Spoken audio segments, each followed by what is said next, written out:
Buenas tardes, les damos la bienvenida a este ciclo titulado La historia revisada, organizado en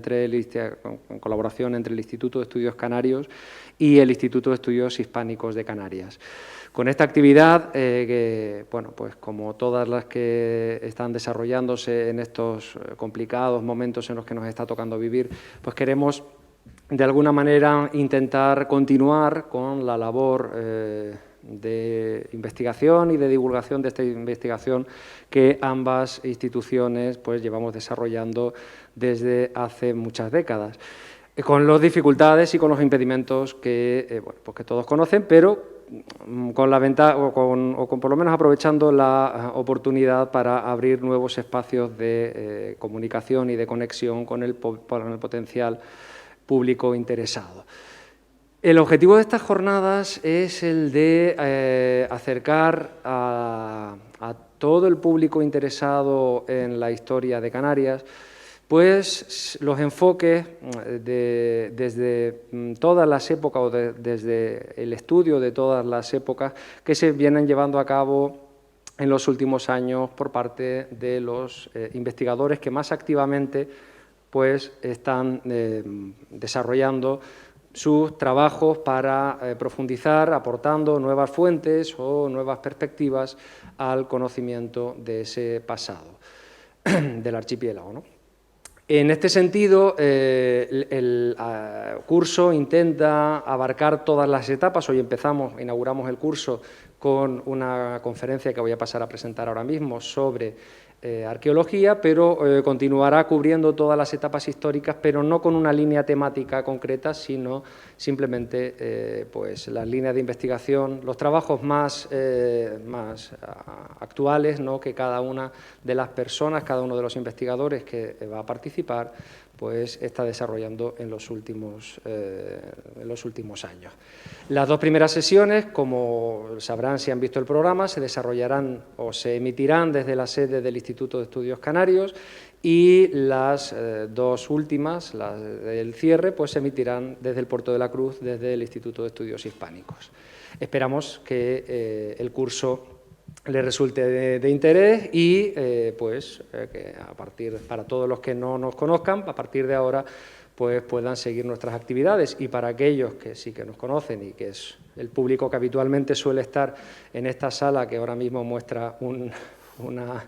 una apariencia totalmente distinta a la que habitualmente muestra, pues esperamos volver a verlos pronto cuando las circunstancias sanitarias lo permitan.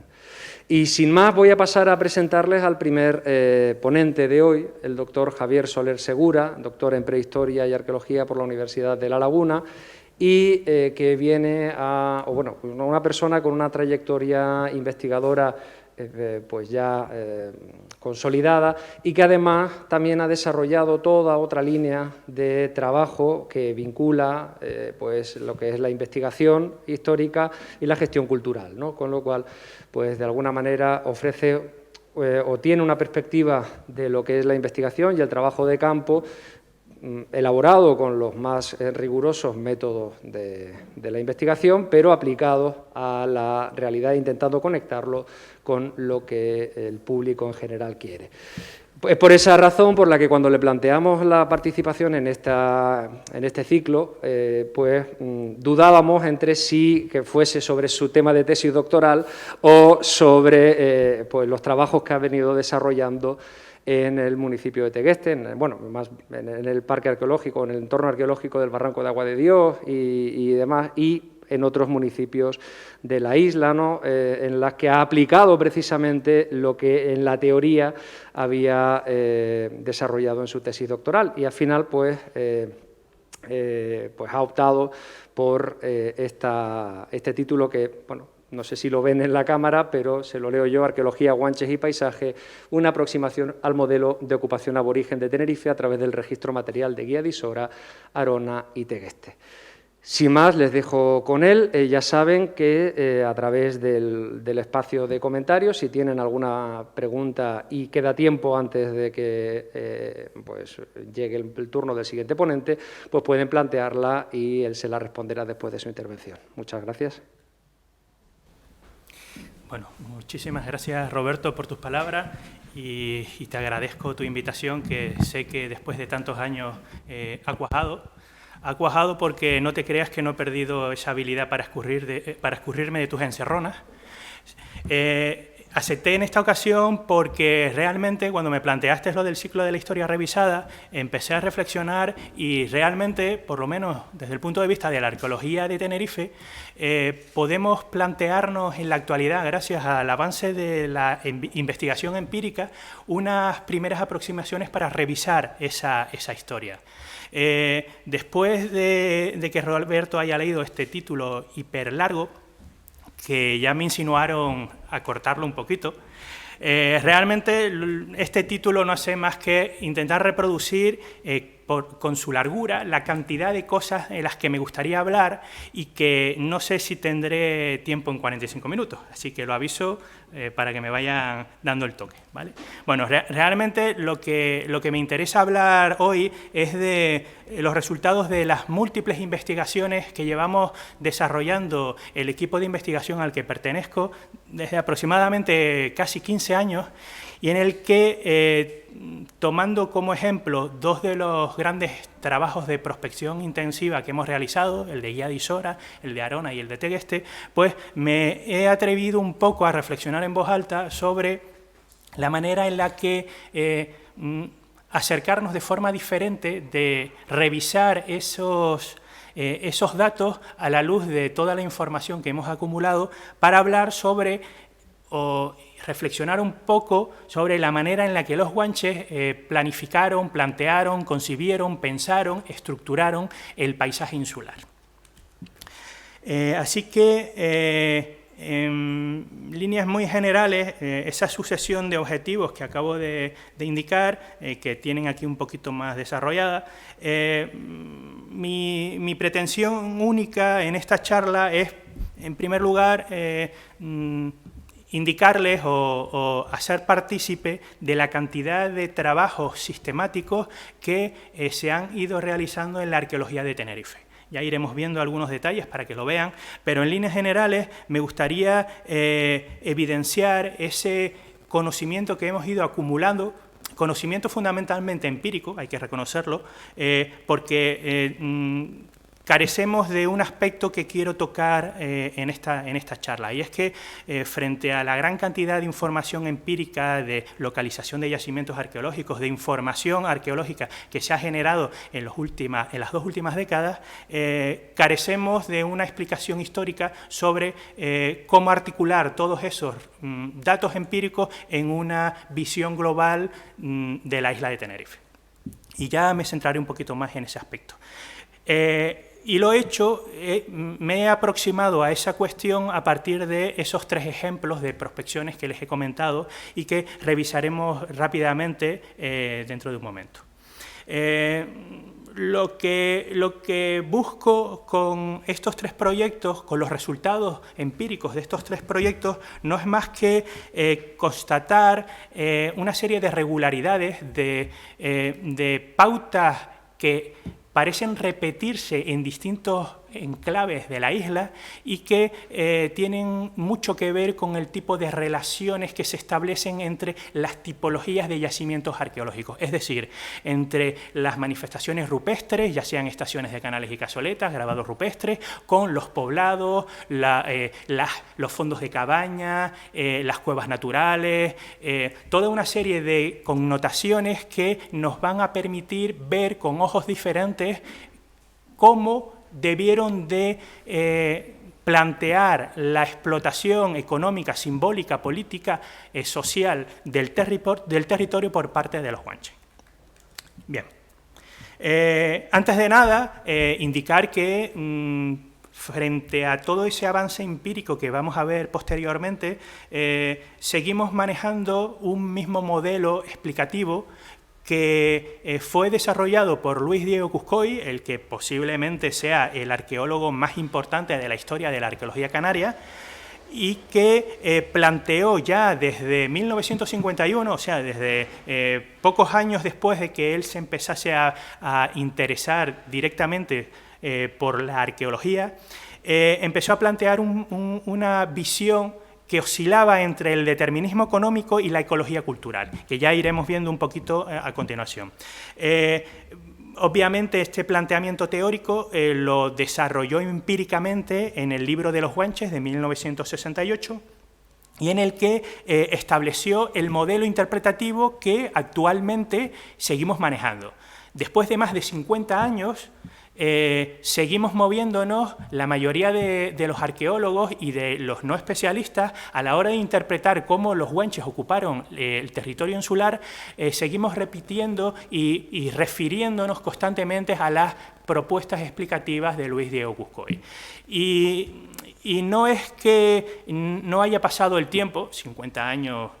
para la historia no son muchos, pero desde un punto de vista del conocimiento científico, después de todos los trabajos que vamos a ver, es bastante relevante. Esos 50 años han mostrado no que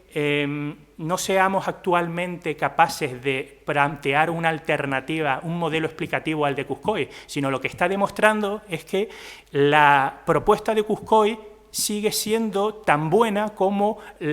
cuando la planteó a principios de los 50 y la desarrolló plenamente a finales de los 60. Es decir, estamos ante un modelo explicativo que muy complejo, muy diverso, que maneja muchas variables y que por eso le da validez a las explicaciones que él planteó. De todas formas, independientemente de que aún hoy siga siendo efectiva las explicaciones derivadas de su modelo, también es cierto que ya ha entrado a formar parte de lo que podríamos decir que es el sentido común,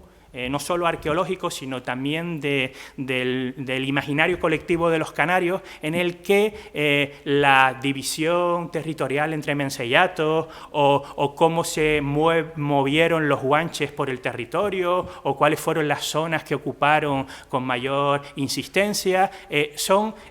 ideas que se desarrollan de lo que Cuscoy expuso en los guanches y que realmente cuesta bastante dejarlo a un lado a la luz de las nuevas evidencias arqueológicas. Ya veremos un poquito más adelante a qué me refiero, pero digamos que en líneas muy generales el modelo explicativo de Cuscoy se movía siempre o en unas líneas en las que planteaba un norte de la isla tendente a un asentamiento permanente, normalmente en grandes concentraciones de cuevas naturales, y en el que la población estaba asentada durante gran parte del año y que se dedicaba fundamentalmente a actividades económicas vinculadas a la agricultura. Y paralelamente a ese modelo del norte planteó un modelo para el sur en el que se establecía, debido a que había carencias desde el punto de vista de los elementos de fijación, lo que él consideraba como elementos de fijación de la población, ausencia de cuevas naturales, recursos naturales, falta de pasto, o sea, toda una serie de elementos que el sur carecía en comparación con el norte, lo que obligaba a los guanches a una movilidad muchísimo mayor que la que se planteaba en la vertiente norte, y eso obligaba a un tipo de arqueología y a unas formas de ocupación del territorio del sur bastante diferente. En este sentido, este énfasis a los elementos ecológicos culturales, a este determinismo económico en función de los recursos naturales, le llevó a plantear, junto con otros investigadores, una división de la isla de Tenerife a partir de menceyatos. Realmente estos menceyatos, que son mencionados en las fuentes documentales de la conquista, parece que existieron, pero como veremos posteriormente, debemos de ascribirlo exclusivamente a la etapa epigonal del periodo aborigen en la isla. Es decir, realmente solo podríamos estar hablando de menceyatos en los últimos siglos de la presencia aborigen, que si hacemos caso a los resultados de las dataciones de carbono 14 de algunos yacimientos de la isla, podemos retrotraer incluso al cuarto o al quinto siglo antes de la era. O sea que estaríamos hablando de una presencia humana antes de la llegada de los europeos de aproximadamente 20 siglos en la isla y, por tanto, esa división, esa jerarquización territorial de la isla solo podría estar vinculada a los últimos momentos de ese periodo, ¿vale? Pues planteó, a partir de la ausencia o presencia de estos elementos de fijación en el territorio, una serie de límites de los distintos mensellatos. Y como pueden ustedes ver ahí, tenemos una serie de mensellatos muy grandes, muy extensos en la parte sur, suroeste de la isla, y en cambio unos mensellatos relativamente más pequeños y más cortos en la vertiente norte. Bien. Independientemente de que todo este modelo se basase en gran parte en su vertiente investigadora etnográfica, en la que atendió bastante a la importancia del pastor tradicional en la isla de Tenerife, y que fuese ese estudio el que le llevase a plantear la movilidad constante en parte de los guanches y sobre todo esas vías de comunicación que conectaban prácticamente toda la isla, lo cierto es que su modelo explicativo durante mucho tiempo fue eficiente, fue efectivo en la medida en la que los yacimientos arqueológicos, los descubrimientos, en gran parte debidos al propio Diego Cuscoy, no hacían más que reafirmar esa división territorial y esa forma de ocupar a través de cuevas naturales el territorio. A finales de los 70 se descubre el yacimiento de Huargacho en San Miguel de Abona, que es excavado por el propio Luis Diego Cuscoy y que, debido a su planteamiento basado en el determinismo económico y ecología cultural que hemos comentado anteriormente, le obliga a interpretar este yacimiento en los mismos marcos explicativos que el resto de enclaves durante las 3 o 4 casi décadas que estuvo investigando. Y por tanto llega a la conclusión que la anomalía que supone Huargacho, en la medida en la que son una serie de estructuras en superficie, no puede responder más que a unas cuestiones de carácter ceremonial, religioso, vinculados con elementos que normalmente los arqueólogos, cuando nos cuesta explicar algo, solemos meter en ese cajón que supone los aspectos ideológicos y religiosos, ¿vale? Pues en este caso, Huargacho fue interpretado por Luis Diego Cuscoy como un lugar ceremonial en el que se realizaban determinados rituales de cremaciones y en el que era un aspecto singular desde el punto de vista del registro arqueológico conocido hasta entonces.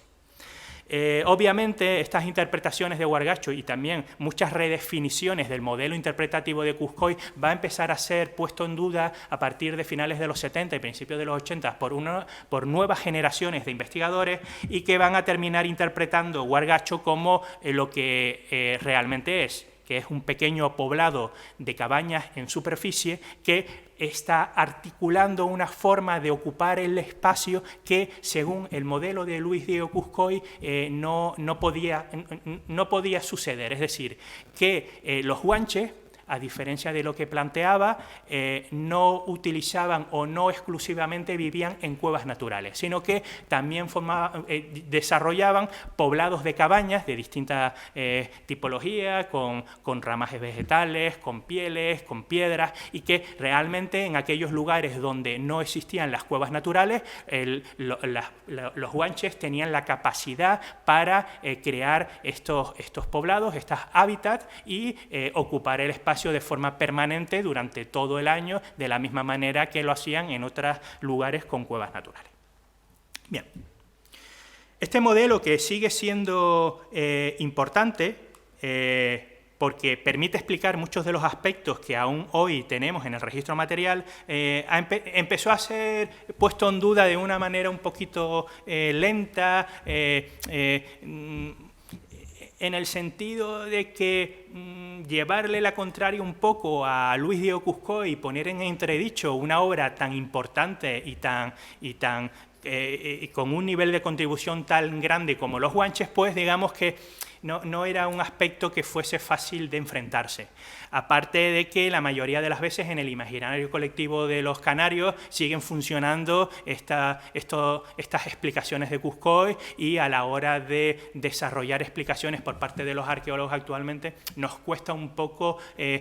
reducir esa distancia que existe entre el conocimiento de la población y el conocimiento que las investigaciones científicas están empezando a mostrarnos. Independientemente de las críticas que se fueron haciendo, sobre todo en los años 80 y principios de los 90, lo que sí es cierto es que algunos modelos explicativos, algunas propuestas empezaron a plantearse a la par que se desarrollaban de forma sistemática nuevos trabajos de campo. Si se fijan en este mapa de la isla de Tenerife, en el que aparecen casi 30.000 enclaves patrimoniales, de ellos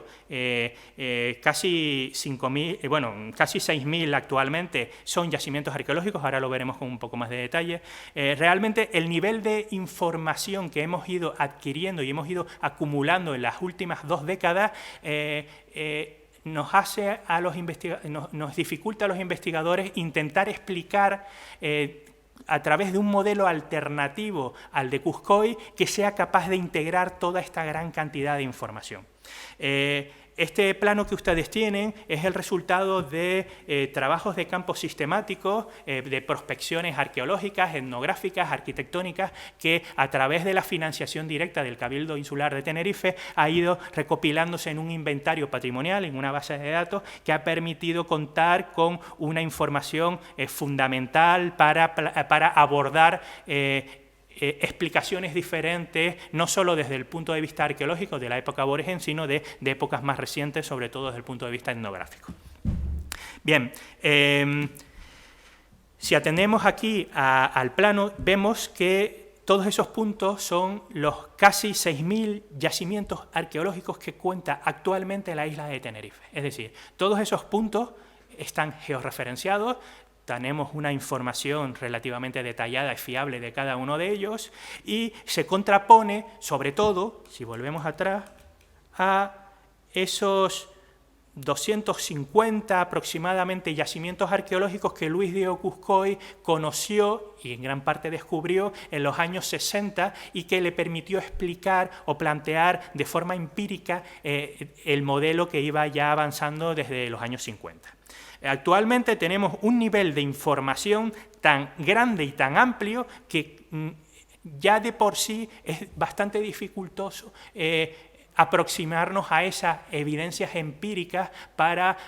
valorar o explicar o proponer otras alternativas diferentes. Lo que yo les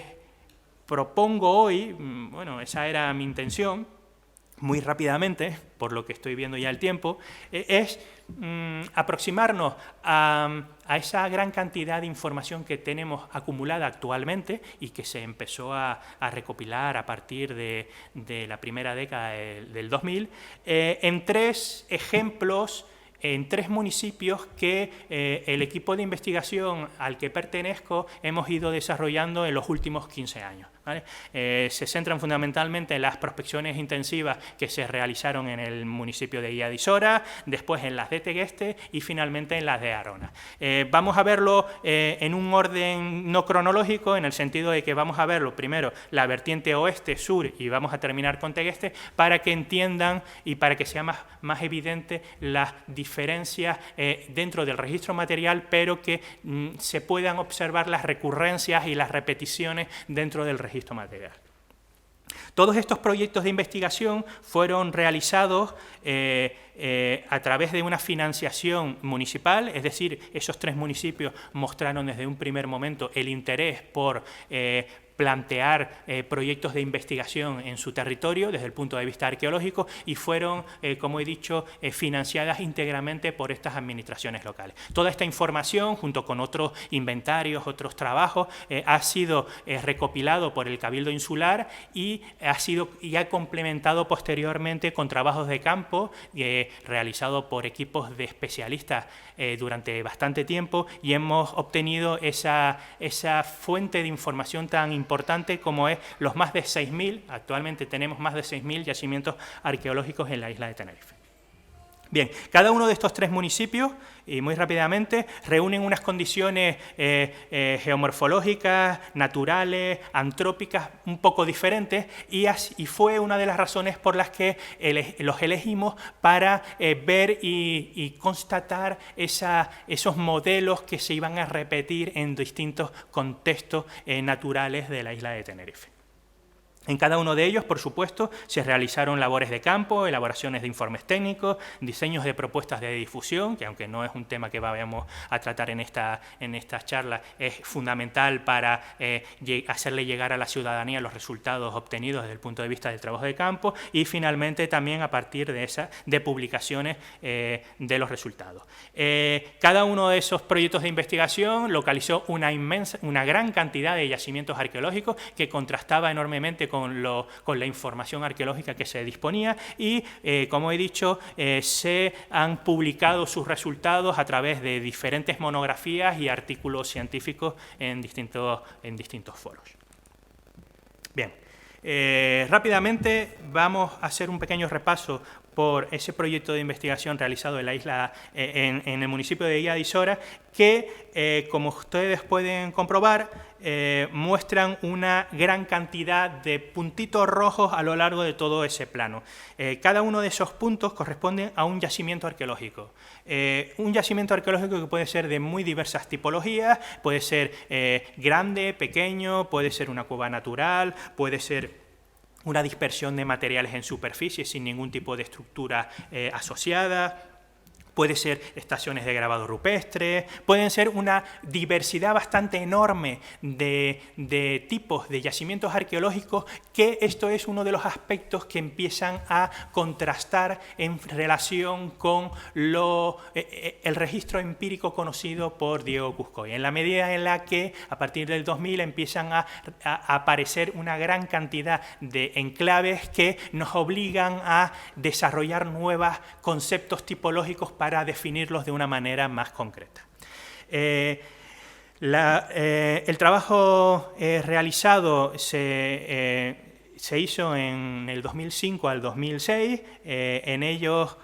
durante ese tiempo se pudieron localizar 232 yacimientos arqueológicos en un municipio en el que con anterioridad eran muy escasas las referencias arqueológicas, más allá de algunos datos como los enclaves como los grabados de Aripe y un par de cuevas naturales con restos humanos que se fueron encontrando a lo largo del tiempo y que realmente supuso un aumento bastante importante en el conocimiento arqueológico del municipio. Bien, empezaron a identificarse una gran cantidad de tipologías que, como pueden ustedes ver, cada uno de esos puntitos de distintos colores reproduce esas tipologías, pero bueno, tampoco no vamos a centrarnos exclusivamente ahora en analizar esas tipologías, pero lo que sí es cierto es que todas esas tipologías, esos nuevos yacimientos, empezaron a constatar una evidencia que el modelo tradicional de Luis Diego Cuscoy no había reconocido, y era que en toda la parte sur-suroeste y oeste de la isla de Tenerife era habitual la presencia de hábitat en superficie que se contraponía al hábitat en cueva de la vertiente norte. Y empezamos a encontrar bastantes yacimientos arqueológicos que se podían definir como verdaderamente poblados, formados por fondos de cabaña con estructuras bastante complejas que desde el punto de vista del registro material nos mostraban ejemplos como los que tenemos en estas imágenes y que fundamentalmente eran capas bastante densas de material arqueológico que se desplegaba por las parcelas normalmente roturadas y que en muchas ocasiones las estructuras, las piedras que habían formado parte de esas cabañas, actualmente las podíamos encontrar en los muros perimetrales o en los bancales de estas zonas que habían sido roturadas durante muchos siglos. Bien, se constató claramente la presencia de un poblamiento en superficie que empezaba a articular esos grandes lomos de costa cumbre que caracteriza el municipio de Ilha de Isora y que con anterioridad se interpretaban con como una zona de transhumancia constante en la que las poblaciones aborígenes no se habían asentado porque carecían de cuevas naturales. En este caso, los primeros resultados de la investigación demostraron claramente que esta explicación no reproducía las evidencias materiales que empezábamos a constatar. Otro de los aspectos también interesantes que mostró la investigación en Guía de Isora fue que encontramos una cantidad bastante inusual de manifestaciones rupestres asociadas a oquedades naturales con restos humanos y también con elementos, elementos naturales que se resaltaban en la geografía insular, en este caso del municipio. En líneas muy generales y sin entrar a detallar mucho para poder avanzar, constatamos dos grandes zonas dentro del municipio de Guía de Isora, uno el eje Chirche-Aripe-Guía y otro el entorno de la montaña de Tejina. En el primero, el eje Chirche-Aripe-Guía, encontramos una gran cantidad de grabados rupestres en ausencia de otras tipologías de yacimientos que eran bastante habituales en otras partes del municipio. Es decir, encontramos que muchos grabados rupestres se concentraban en esta línea que formaba un eje entre el actual núcleo de Guía de Isora y los caseríos de Aripe y Chirche, en el que se localiza la estación de grabados rupestres de Aripe y en el que junto a Aripe encontramos también otras estaciones de grabados rupestres que conformaban una zona bastante peculiar en la medida en la que no había asentamientos habitacionales en este entorno. Es decir, lo máximo que teníamos eran pequeños lugares que fueron definidos como lugares de frecuentación esporádica en los que la densidad del material arqueológico y la ausencia de estructuras no nos permitían interpretarlo como un lugar de estancia más allá de una temporalidad muy escueta, muy escasa, pero lo que sí empezamos a encontrar era gran cantidad de restos de grabados rupestres en asociación con, por ejemplo, algunas cuevas con enterramiento, con restos humanos depositados. Y con ello planteamos una interpretación desde el punto de vista territorial en el que estaríamos hablando, según nuestra opinión, de una frontera política en función, aquí ven, con el Malpaís de Isora, en el que sería el Malpaís una zona de transición entre dos menseyatos y la frontera simbólica, por decirlo de alguna manera, sería ese eje Chirche-Aripe-Guía que concentraría una gran cantidad de grabados rupestres con una singularidad muy evidente como lo muestran los antropomorfos de Aripe. También localizamos o constatamos, en función de la distribución de yacimientos arqueológicos, otra zona importante, en este caso el entorno de la montaña de Tejina, en la que también reproduciendo esquemas similares al del eje Chirche-Aripe, encontrábamos una gran cantidad de grabados rupestres en asociación o en el entorno de la montaña de Tejina, en el sentido de que tampoco en este ámbito encontrábamos demasiados o lugares de hábitat permanente, es decir, eran dos zonas, tanto el eje Chirche-Aripe-Guía como la montaña de Tejina, pues dos zonas con una fuerte presencia simbólica de los grabados rupestres y de los restos humanos que nos estaban indicando, constatando que la articulación interna del propio municipio ya estaba bien definida por parte de los huanches. En este sentido, un aspecto bastante relevante en el entorno de la montaña de Tejina es que la mayoría de las cuevas con restos humanos que constatamos, que identificamos en la prospección, se orientaban su entrada hacia la cumbre de la montaña de Tejina. Es decir, había cuevas naturales en las que no encontramos restos humanos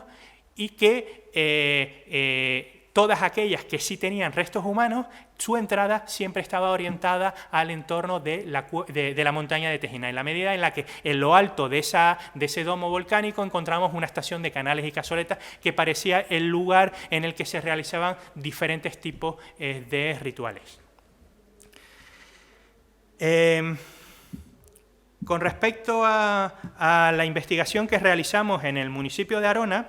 Esta se llevó a cabo entre los años 2013 y 2014 y se constató una mayor cantidad de yacimientos arqueológicos, en este caso 366 en toda su geografía, y que reproducía en parte algunas de las pautas que habíamos identificado en Guía de Isora unos cuantos años antes.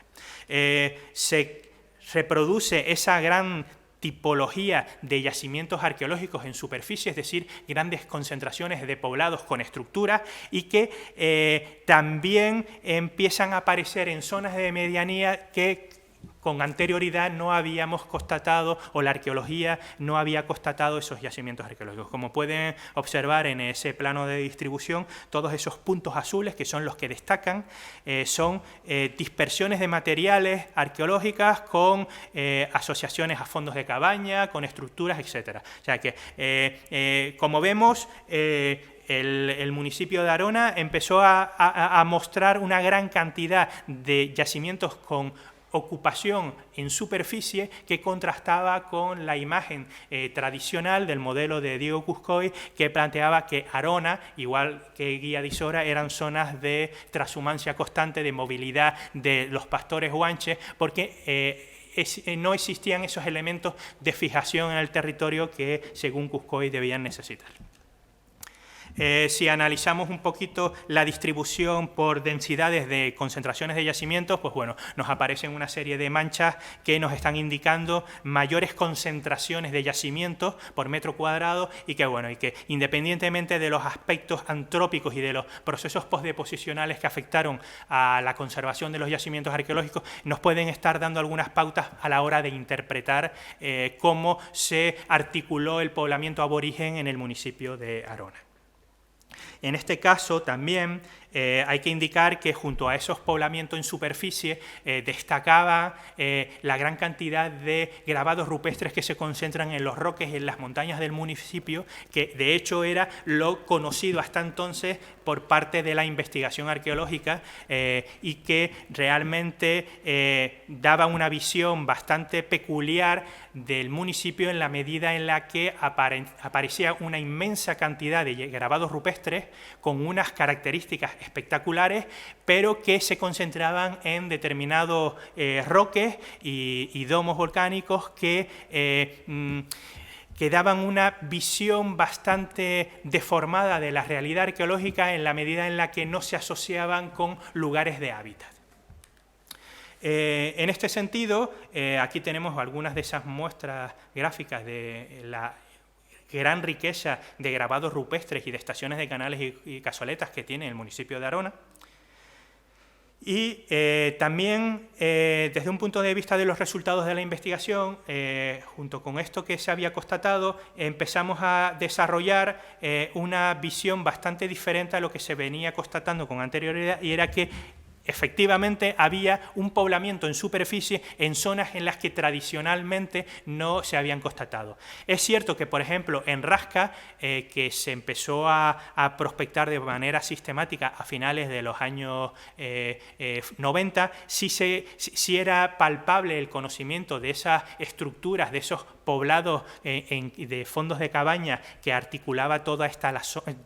el paraje natural de Rasca, y que realmente concentraba una gran cantidad de riqueza patrimonial, pero ese mismo patrón de distribución empezamos a constatarlo también en el interior del Valle de San Lorenzo y en otros valles circundantes del término municipal de Arona, y en el que, como pueden observar, comparado con el municipio de Rasca, con el paraje de Rasca, esos puntos azules y rojos nos están hablando de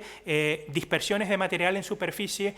con estructuras habitacionales, ¿vale? Si lo vemos en el plano del valle, todos esos puntos también nos están mostrando una gran cantidad de yacimientos en superficie, pero a diferencia del estado de conservación que vemos en Rasca, el valle aparece bastante arrasado desde el punto de vista de las evidencias materiales, en la medida en la que todas esas zonas fueron roturadas de una manera muy intensa, y las estructuras habitacionales que teóricamente deberían de estar, pues actualmente ya no se conservan. Y lo que tenemos son imágenes como la que tienen en la parte superior superior izquierda, de grandes extensiones, de grandes manchas de material arqueológico que se distribuyen con una gran densidad por grandes huertas actualmente abandonadas. De la misma manera, empezamos a constatar también esa asociación de esos poblados en superficie con las manifestaciones rupestres, en la medida en la que se concentraban en pequeños roques o domos en el que los resultados de la prospección nos empezaban a identificar una serie de recurrencias y de asociaciones que aún estamos en proceso de reflexión y de investigación y que realmente nos dan o nos muestran un panorama bastante más complejo de lo que era la ocupación del territorio de los valles interiores de Arona.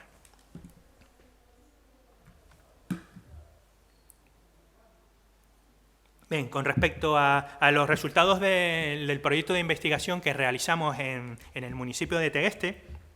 este se desarrolló entre 2011 y 2012 y se llevó a cabo un programa de prospección arqueológica intensiva que identificó 96 yacimientos arqueológicos en su término municipal.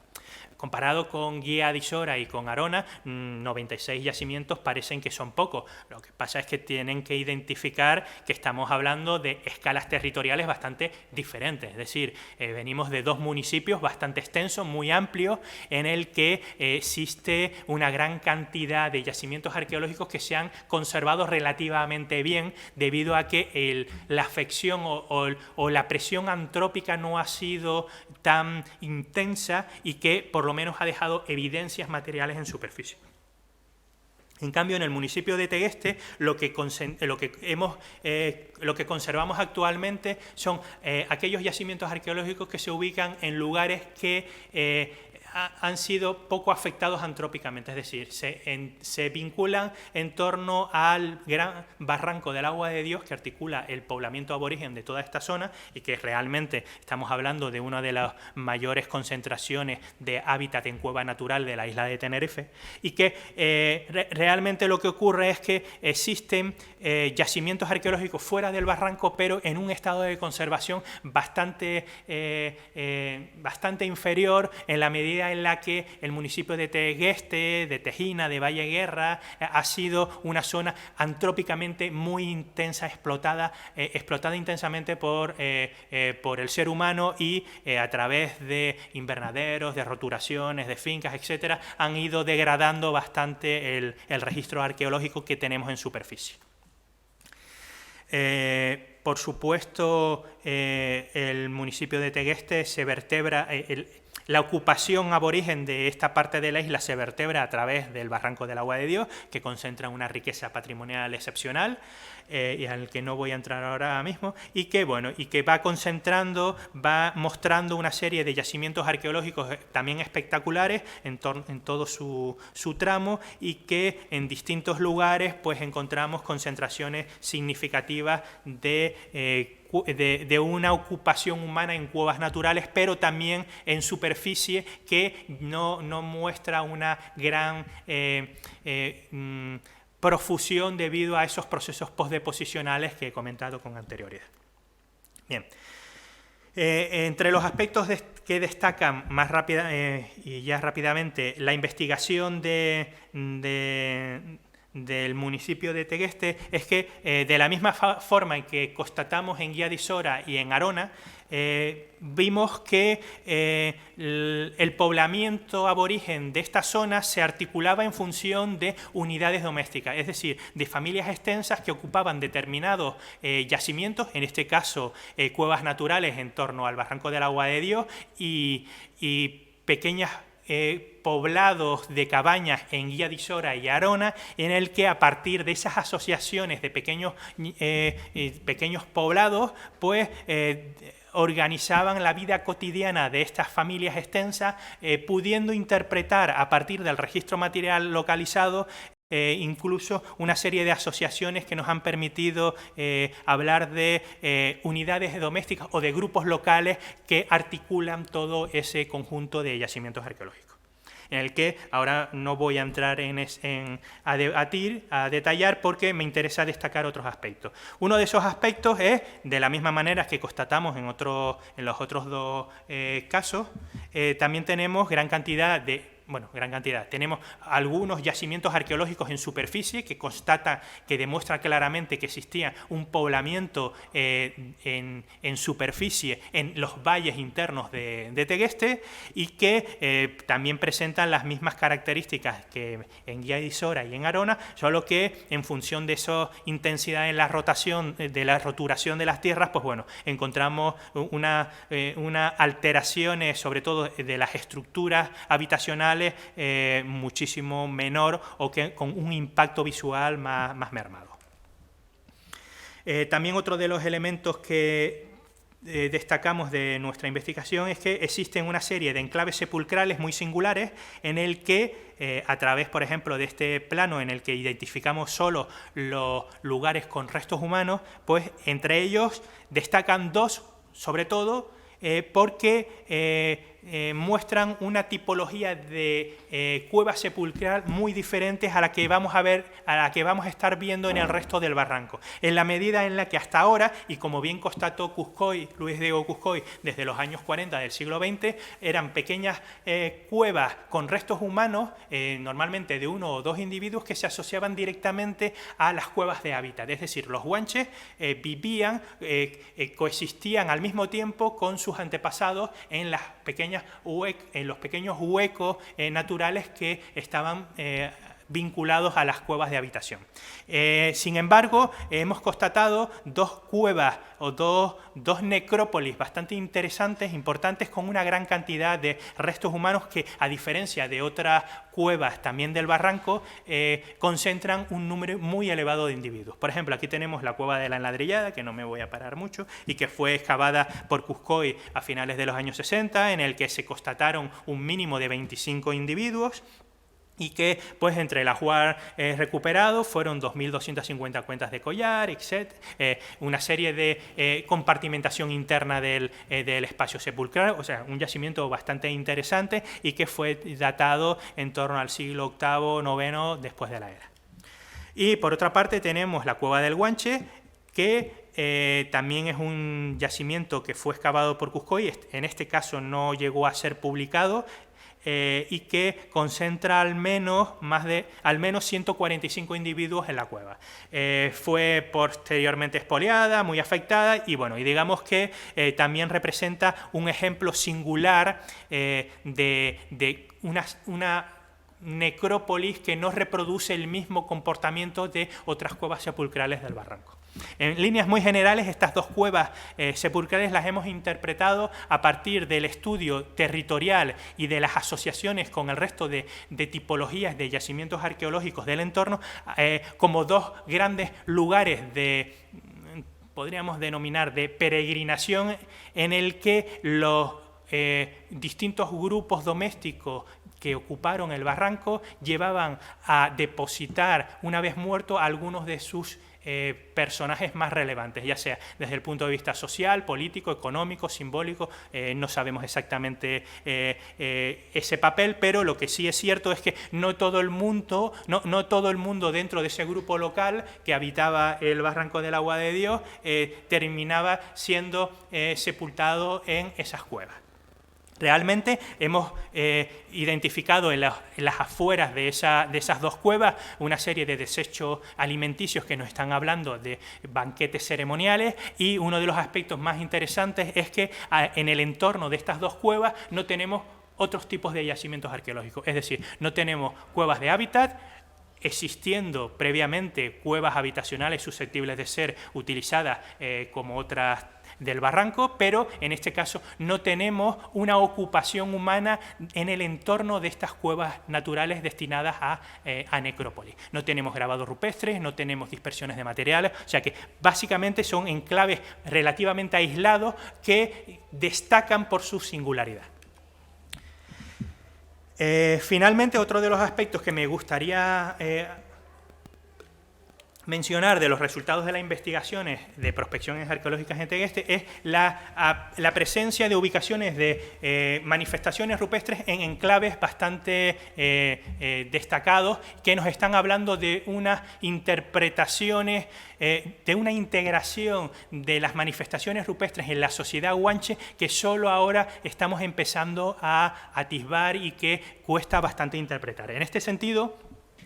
aunque comparado con los municipios de Guedisora y Arona, Tegueste no posee una gran cantidad de manifestaciones rupestres, sí es cierto que en su escasa proporción de yacimientos identificados destacan por su singularidad. Aquí tienen en ese plano una distribución de las estaciones de canales y cazoletas en cuadrados rojos y de grabados rupestres en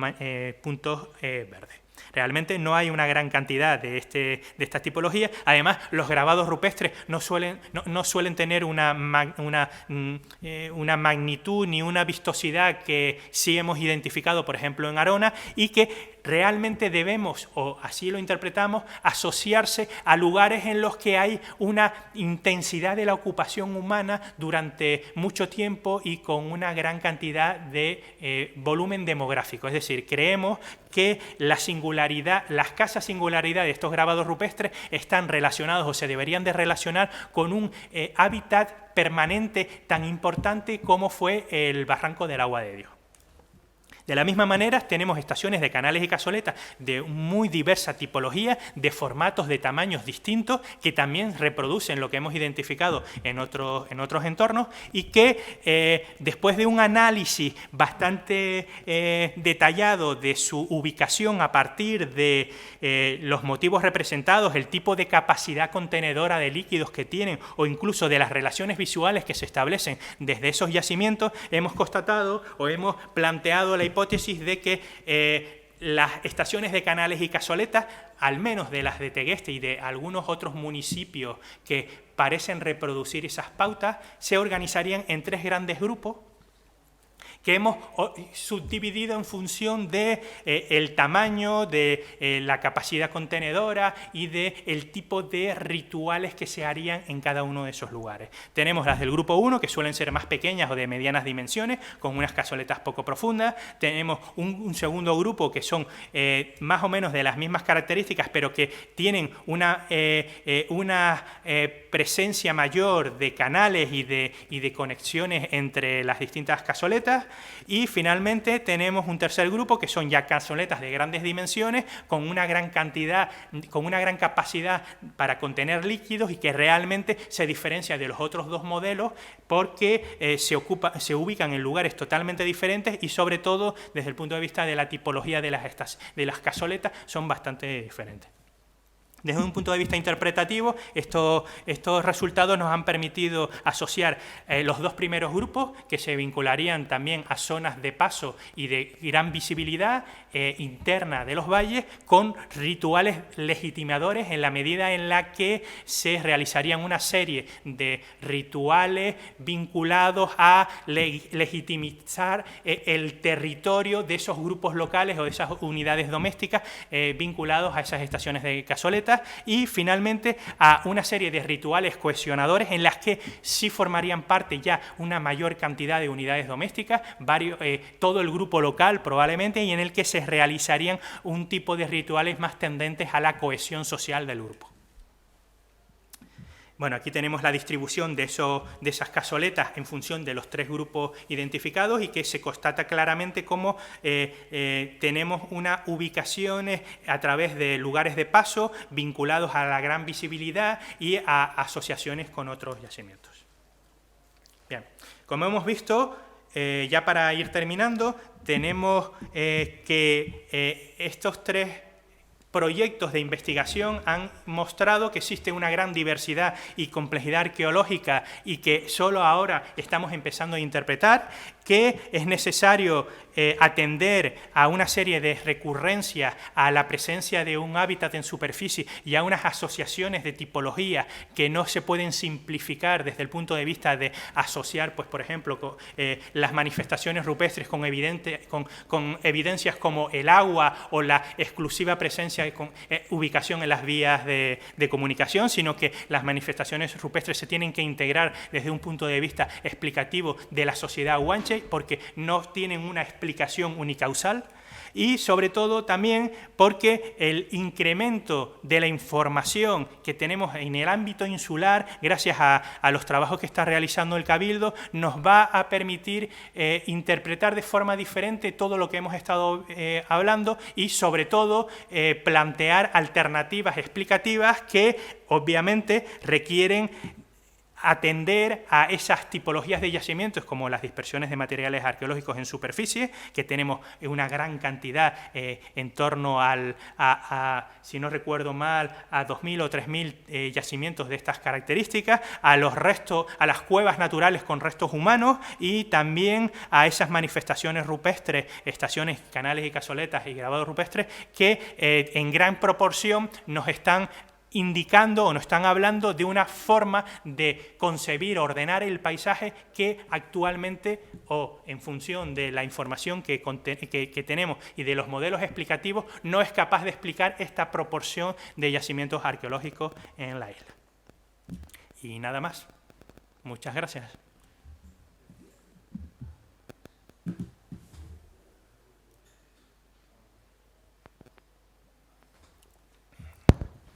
Sí, Javier, tenemos una consulta que nos llega a través de Facebook y nos comentan, dice, he pasado hace muy poco por La Centinela, yacimiento arqueológico entre San Miguel de Abona y Arona, y más de lo mismo, el centro de interpretación está cerrado. ¿Por qué está cerrado? Gracias. Bueno, teóricamente esa pregunta no es pertinente para la charla que he dado, porque tampoco me quería meter en las implicaciones patrimoniales que tiene gestionar más de 6.000 yacimientos arqueológicos en la isla. Son muchas las razones por las que el centro de interpretación de La Centinela sigue cerrado.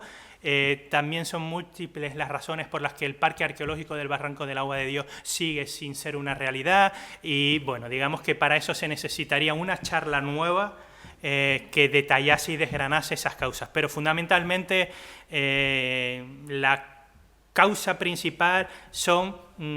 las preferencias políticas que tenemos desde el punto de vista de la gestión patrimonial en Tenerife, que se diferencia mucho de las políticas que llevan otros cabildos, como en este caso el de Gran Canaria, que se diferencia bastante, y que, bueno, digamos que es a través de esos intereses políticos son los únicos que van a desbloquear esta parálisis desde el punto de vista de la difusión del patrimonio arqueológico en la isla de Tenerife. O sea que realmente no se ha hecho más, no porque no tengamos materia prima que mostrar. Ya hemos visto que hay una gran cantidad de recursos arqueológicos. Lo que pasa es que, bueno, hay que decidir qué enseñar o qué no enseñar, y sobre todo nuestros representantes políticos tienen que decidir ya invertir decididamente por al menos poner en exposición pública determinados enclaves patrimoniales para que los chicharreros, los tenerifeños podamos acercarnos a conocer esa gran cantidad y esa riqueza patrimonial que tiene la isla de Tenerife.